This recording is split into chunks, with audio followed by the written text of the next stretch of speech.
Alléluia.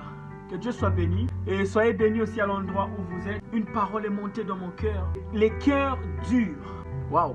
J'ai trouvé pour nous 3 livres. Nous sommes dans Genèse, nous sommes dans Hébreux et dans 2 Timothée. Qu'est-ce que j'aimerais dire à quelqu'un? Dieu plutôt avait déjà prévenu ces choses. Nous sommes dans Genèse 1.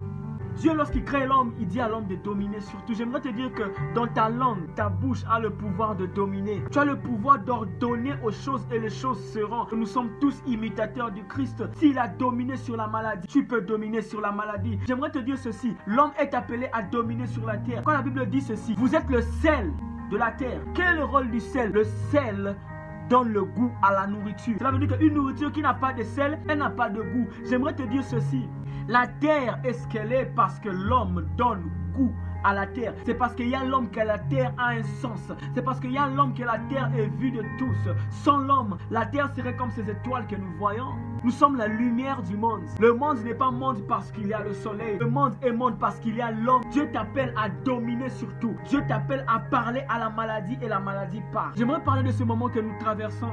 2 Timothée 3 dit, dans les derniers jours, les choses deviendront difficiles. J'aimerais te dire que le corona n'est pas la fin, mais le corona est un des signes. Il y aura des signes. Tu as la puissance, la force de dominer sur cela. Nous sommes enfermés dans nos maisons, coincés. Il y a de ceux qui ne travaillent plus. Il y a des familles qui sont peut-être affamées. Mais j'aimerais te dire ceci. Dieu veut nous enseigner quelque chose. N'endurcis pas ton cœur. Hébreux 3, 15 qui dit lorsque vous entendrez la voix qui parlera, n'endurcissez pas vos cœurs. J'aimerais te dire que ton cœur ne soit pas dur.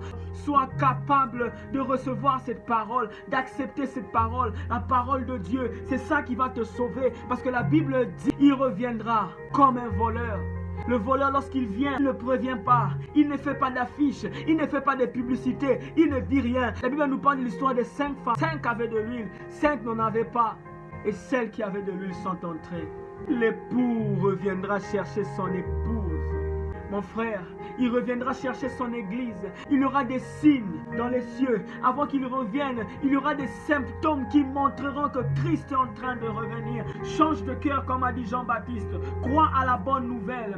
Un des signes de la fin encore. La Bible nous parle de toutes ces choses. Les gens deviendront mauvais. Les gens deviendront méchants. Les gens vont critiquer, vont insulter, vont calomnier. Il n'y aura plus de l'amour. Il y aura la haine. Il y aura de ces choses qui vont éloigner l'homme de Dieu. Mais j'aimerais te dire ceci. Passe tout ton temps de quarantaine dans la présence de Dieu, en train de rechercher Dieu, en train de rechercher les choses d'en haut, mon frère, ma soeur. Ne sois pas de ceux qui seront surpris, mais sois de ceux qui partira avec lui. Hébreux 3, 15.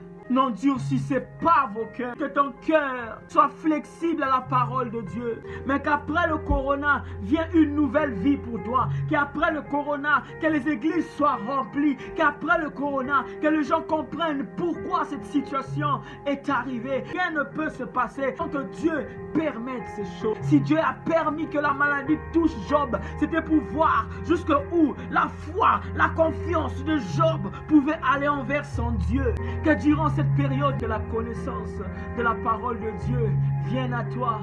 Que durant cette période, que tu aies de l'intimité avec Dieu. Que durant cette période, que le Saint-Esprit touche ton cœur. Parce que Hébreux 3, 15 dit, n'endurcissez pas vos cœurs. Le monde est ce qu'il est parce qu'il y a des gens qui ont rendu leur cœur dur. Il y a des cœurs qui sont durs, tellement que la parole n'arrive plus à entrer. Mais il faut que la main divine descende pour toucher ce cœur. Ce que je peux te dire durant cette période, cherche la face de Dieu. Agenouille-toi dans ta chambre. Prie. Commence à demander pardon pour tes erreurs, car Jésus revient bientôt. Que Dieu vous bénisse où vous êtes. Amen.